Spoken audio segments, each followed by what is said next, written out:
સુરતના ગોડાદરા વિસ્તારમાં આમ આદમી પાર્ટી દ્વારા એક વિશાળ સભાનું આયોજન કરવામાં આવ્યું છે. બસ બહુ થયું, શ્રવણ જોશી નિર્દોષ છે અને સુરત માંગે ન્યાયના નારા સાથે યોજનારી આ સભાને લઈને શહેરના રાજકારણમાં ગરમાવો જોવા મળી રહ્યો છે. જો કે આ સભા યોજાય તે પહેલા જ તેનો ઉગ્ર વિરોધ શરૂ થયો છે. આ સભાની જાહેરાત થતાની સાથે જ સ્થાનિક સનાતન ધર્મના યુવા સંગઠનો મેદાને આવ્યા છે.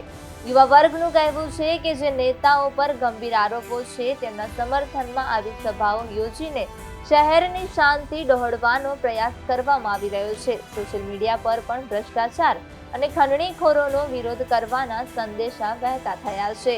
આવતીકાલે સભાના સ્થળે યુવા વર્ગ દ્વારા કાળા વાવટા ફરકાવી વિરોધ પ્રદર્શન કરવામાં આવે તેવી શક્યતા છે. તાજેતરમાં આમ આદમી પાર્ટીના યુવા નેતા શ્રવણ જોશીની ખંડણીના આરોપ હેઠળ ધરપકડ કરવામાં આવી હતી.